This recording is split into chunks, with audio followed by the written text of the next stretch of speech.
नमस्कार बच्चों।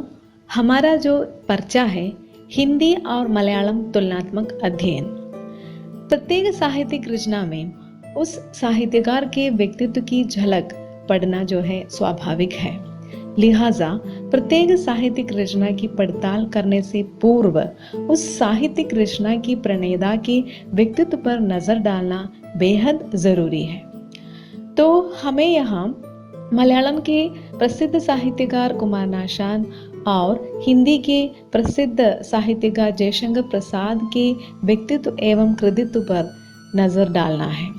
तो सबसे पहले मैं कुमारनाशान के व्यक्तित्व पर नजर डालना चाहूंगी, क्योंकि ये तुलनात्मक अध्ययन है तो हमें पहले जो है एक पर विचार करना है। तो मैं सीधे कुमारनाशान के जीवन, उनकी जो जीवन रेखाएं हैं उस पर विचार करना चाहूंगी।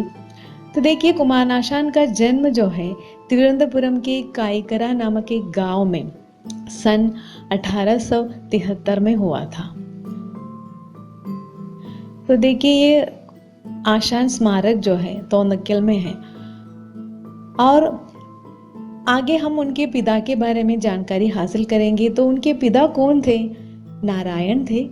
वे बड़े ही बुद्धिमान, ईमानदार तथा भक्त थे और वे मलयालम और तमिल साहित्य में निपुण थे।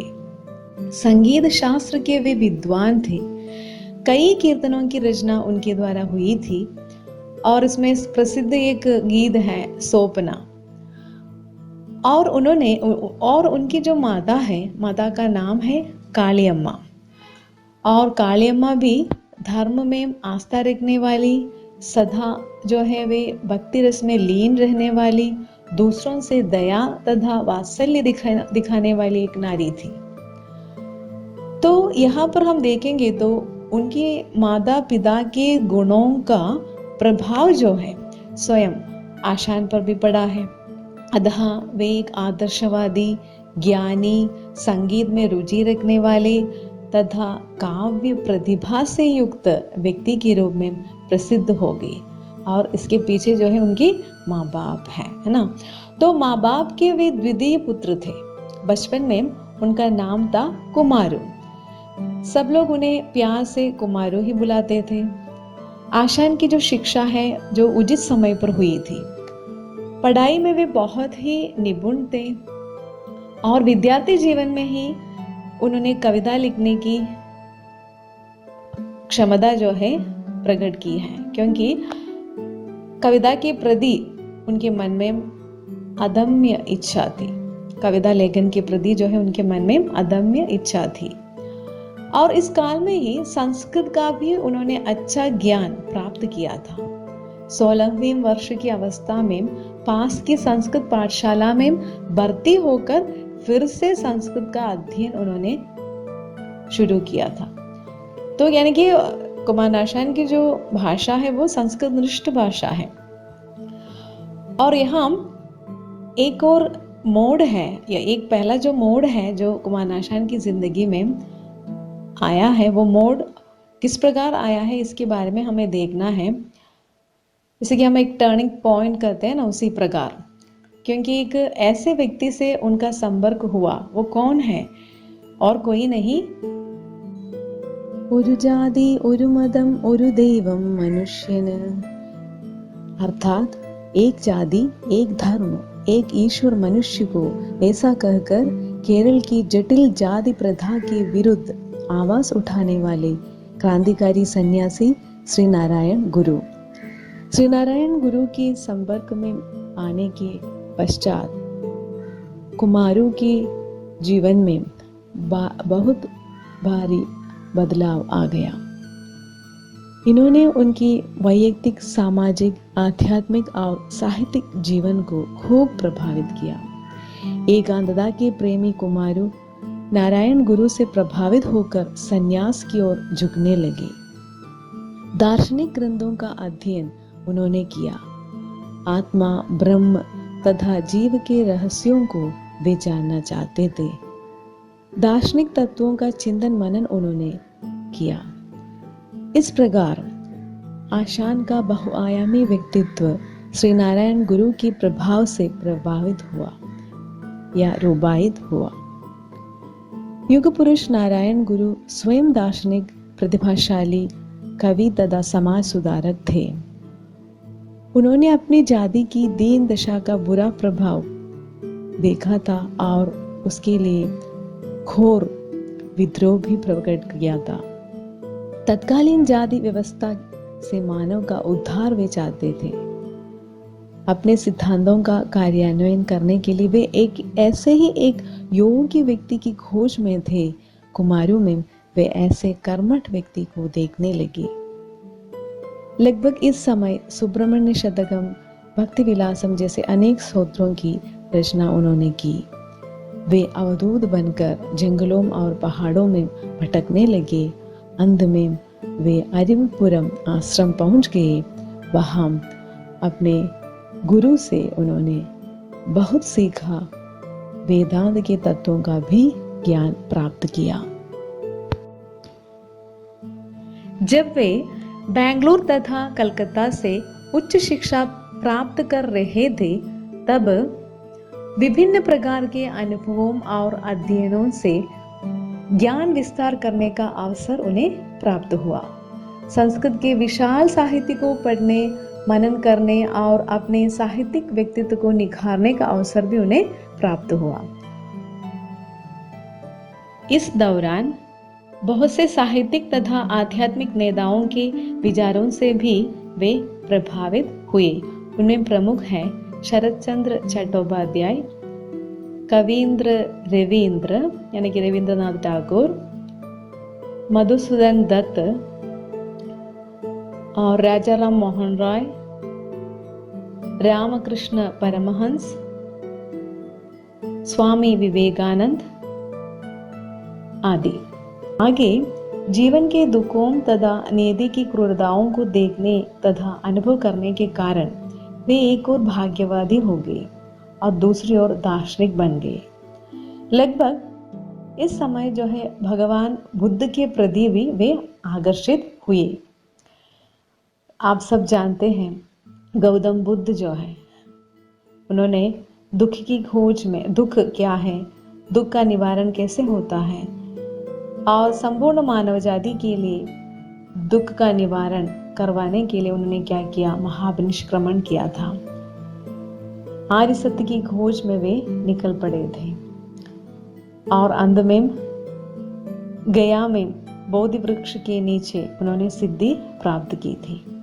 तो इसी गौतम बुद्ध के विचारों से वे आकर्षित हुए और धर्म, वर्ण, अर्थ, कृद भेदभाव से ऊपर उठकर प्राणी मात्र के प्रति प्रेम और करुणा वाले गौतम बुद्ध के सिद्धांत का प्रभाव भी उनके मन पर पड़ा है। और इसके लिए एक निदर्शन है आर्नोल्ड की लाइट ऑफ एशिया नामक पुस्तक, जिनका उन्होंने बुद्ध चरितम नाम से, श्री बुद्ध चरितम नाम से अनुवाद किया है। और इसके बाद जो है उनकी जिंदगी में एक एक पड़ाव हम देख सकते हैं। चंडाल भिक्षुकी और करुणा में बौद्ध दर्शन का प्रभाव हम देख सकते हैं। 1903 में जब श्री नारायण गुरु धर्म परिपालन संघ की स्थापना हो गई, तब आशान उसके मंत्री हो गए। यहीं से उन्होंने आश्रमी जीवन को त्याग कर सार्वजनिक जीवन में प्रवेश करने का प्रयास किया और संघ के अध्यक्ष के रूप में उन्होंने जो कार्य किया था वह सर्वदा प्रशंसनीय हो गया। उन्होंने अपनी पिछड़ी जाति यानी कि ईड़व जाति को सामाजिक, सांस्कृतिक, राजनीतिक और धार्मिक क्षेत्रों में उन्नति तक पहुंचाने का बेहद प्रयास किया। इस दौरान उन्होंने एक पत्रिका का प्रकाशन भी किया, विवेकोदयम नामक पत्रिका, और आगे उन्होंने समाज, राजनीति और साहित्य की बड़ी सेवा की। फिर आगे कलकत्ता के विद्यार्थी जीवन काल में अंग्रेजी साहित्य का अच्छा ज्ञान भी इन्होंने प्राप्त किया। तो अंग्रेजी के प्रमुख साहित्यकार विलियम वर्ड्सवर्थ और शेली और फिर कीट्स आदि की जो है कविताओं से वे बेहद प्रभावित हो गए। इस प्रकार वे अनुभूति के गायक बन गए। जीवन के गूढ़ रहस्यों और परम सत्यों के वे अन्वेषक बन गए। अतः आशान की रचनाओं में स्वच्छंदवादी प्रवृत्ति का पदार्पण हो गया। मलयालम काव्य जगत के जो कवित्रय जो है, कौन कौन है कवित्रय? उल्लूर एस परमेश्वरय्यर, उनकी जो प्रसिद्ध पंक्तियां हैं, ഭാരതമെന്ന പേർ കേട്ടാൽ അഭിമാനപൂരിതമാകണമെന്തരംഗം, കേരളമെന്നു കേട്ടാലോ തിളയ്ക്കണം ചോര നമുക്കു ഞരമ്പുകളിൽ। भारत की महिमा को उन्होंने उच्च कोटि तक पहुंचाने की कोशिश की है इन पंक्तियों के माध्यम से। और कवित्रय में दूसरा कुमारनाशान जी हैं। उनकी जो वीणपू नामक कविता की जो पंक्तियां हैं, हा पुष्प में अधिक तुंग पदत्तिलेत्र शोभिച്ചിരുന്നൊരു രാജ്ഞി कणके नी, वो पुष्प के बारे में कवि इस प्रकार बताते हैं, यानी कि जो क्षणभंगुरता है, जीवन की जो क्षणभंगुरता के प्रति कवि इन पंक्तियों को हमारे सम्मुख अर्पित करते हैं। और अगला जो है वल्लतोल नारायण मेनोन, उनकी जो प्रसिद्ध पंक्तियां हैं, നമുക്കിലുയരാം നടുകിൽ തിന്നാം നൽകുകിൽ നേടിയിടാം നമുക്കു നാമേ പണിവതു നാഗം നരകവും അതുപോലെ।